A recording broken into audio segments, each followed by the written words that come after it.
This is the Night Wolf howling at you, and today we're going to take a look at the G.I. Joe Classified series Snakeeyes, Dawn Moreno figure. She is the third person to use the codename of Snakeeyes. And also, in the comics, she apparently does have the original Snakeeyes' memories and so forth. So on the front of the package, we basically see the figure. We have an extra head with the Snakeeyes visor, although it does still show half of her face. Unfortunately, just looking at it here now, we can see they did not really give her much in the line of lipstick. Again, this is one of the issues I think with classified and the female figures. It would be nice if they made the lips a little bit darker and brighter, if you know what I mean. I know that's kind of an oxymoron there, but use like a darker red or a darker bright red to use or something like that, just to make them stand out a little bit more. And honestly, it doesn't look like there's anything on the visored head. So on the side of the box, we see the artwork, which shows her lips in a darker red. It looks like it kind of matches the red on her outfit, too. So yeah, you guys could have done that, Hasbro, but whatever. On the other side, we see the same bullshit we always see that they haven't really given us any good explanation for. You would think there'd be someplace on the G.I. Joe website for Hasbro where they would just describe what all the symbols mean, because they have to have some kind of information on that somewhere, because they do use some of the symbols more than once. And on the back, we do see, might be an actual figure there with some renders on the side. Again, her lips aren't very bright in the imagery there. And they show her holding a sword and a Uzi. Let's go ahead and open this sucker up, shall we?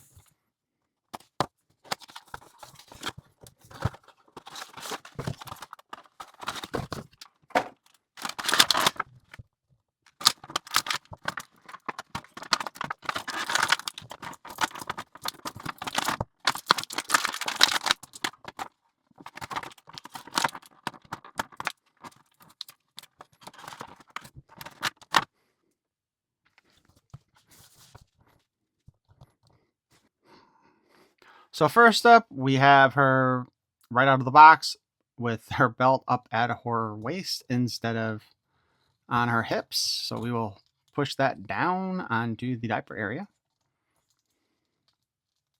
Maybe we will push it down. Might have to start at the back. All right. While we're here, they did give her kind of an ass crack. Not a great ass. We have seen them do better with asses in the Marvel Legends series of all things. Just wanted to point that out, though, while we're here. All right, while we're talking about the body, she does appear to have larger breasts than what we normally get with G.I. Joe figures. Although, in an act that seems kind of dumb. She's got like this three-way harness here that goes down here and then underneath her breasts. And it actually circles around it. So like literally this harness looks like it's designed in a way that should accentuate her breasts more. Which means this belt here should have been down a little bit further and, helped separate them. But they didn't do that on the figure. Now, if you got the Bishojo statue of her, they in fact did that with that one. Which again, it's kind of a shame that Hasbro just refuses to really give us boobs on their figures. It'd be nice if they'd go back to doing that.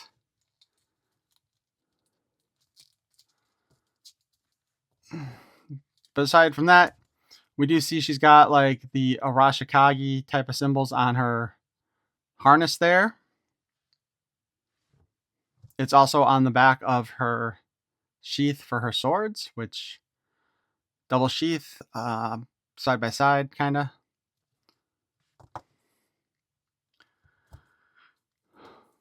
Like, it looks like she's almost all new parts. Some might be reused, but not much of it is. I kind of wonder if they will do more with this body type. Now, again, the Bosejo statues put out two versions of her. The black and red, and then a white one. So she looks more like Storm Shadow.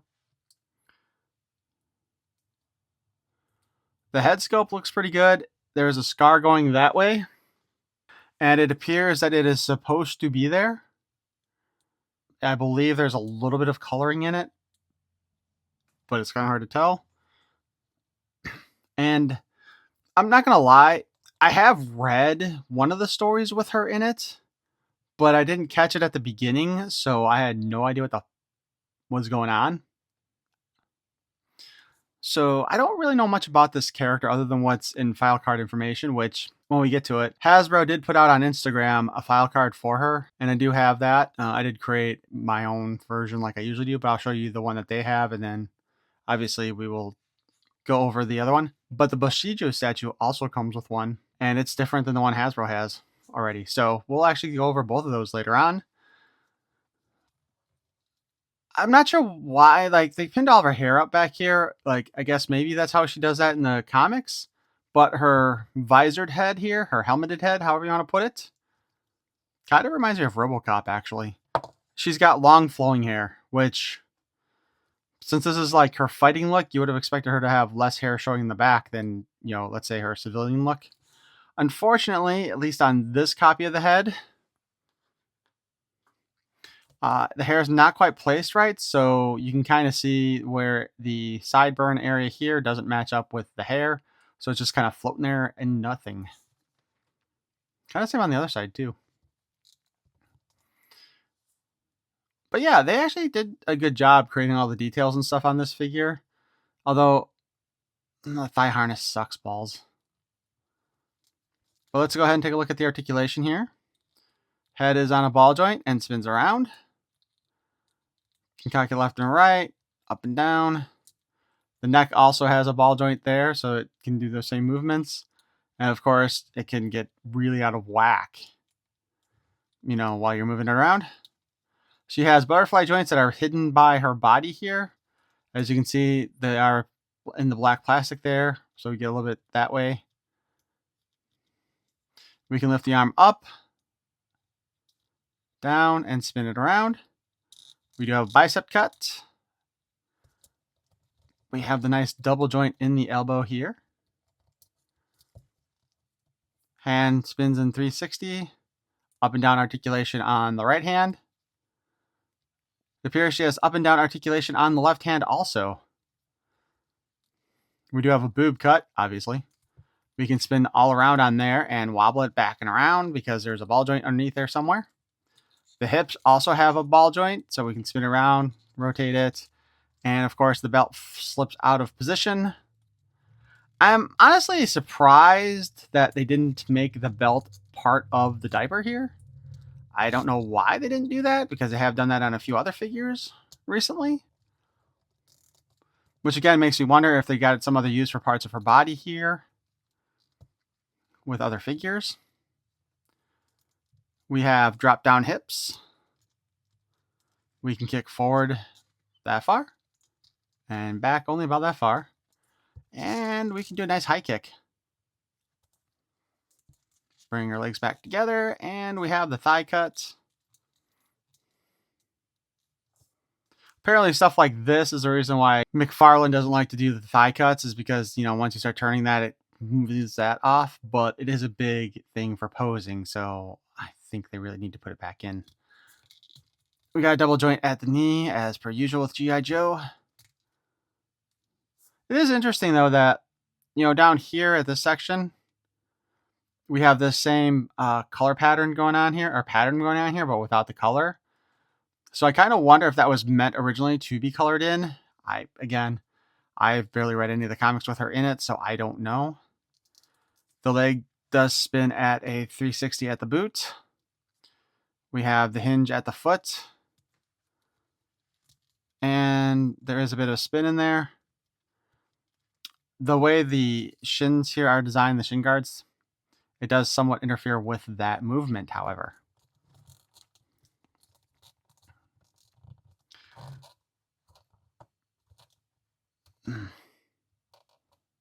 That being said, let's take a look at her visored head, since we didn't do it when we looked at the other head very much. Again, her lips do not appear to be painted. The visor is pretty well painted, though. Long hair in the back. I mean, honestly, there's not much to see here, other than it's supposed to replicate Snakeeyes' visored self, but for a more feminine type. And looking at it right now, it does appear that there is some color on her lips in this one, but not a whole lot. She comes with 2 katanas, it looks like. Black plastic with silver paint on it. We can slip those into the sheath in here, and we can stick that on our back.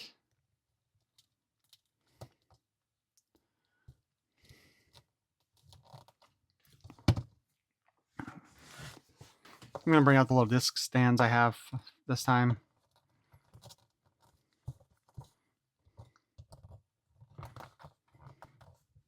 All right, so we can get her to stand up while we continue on with our look at her. She has a pistol. I'll be honest with you guys, I don't recognize this style. Not that I'm a gun expert at any means, but I'm not sure if this is based on a real gun or not, or if it's just kind of more stylized. If you know, please feel free to comment in the comments below. We do get a suppressor with it that we can put on there. The suppressor is blast effect compatible, but she doesn't come with any blast effects. Also, we do have the sheath on the side here. We can put the gun in. It kind of holds it. It feels loose, but it is okay. It is going to fall out. So they could have done a better job on that. And then there is a spot for the suppressor itself. So that's always nice. If they're going to give us the suppressor, they should give us a spot for it on the sheath. And actually, let's double check here. It should work also with the Uzi.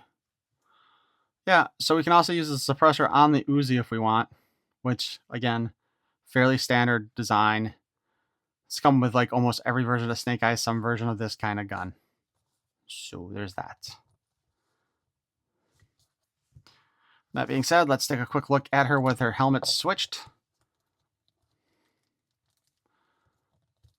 All right, so I want to point out the hair does sort of get in the way of the sheaths back here, or maybe in this case, the sheaths get in the way of the sword. But for its articulation, the head can bend down a bit and back a little. Obviously, the hair does interfere with some of that. We can move to the right, move to the left. The hair, when you have the sheath on, gets caught. So you can't move very far when it's like that. Without it, we can go ahead and go around like we normally would. We can still cock our head.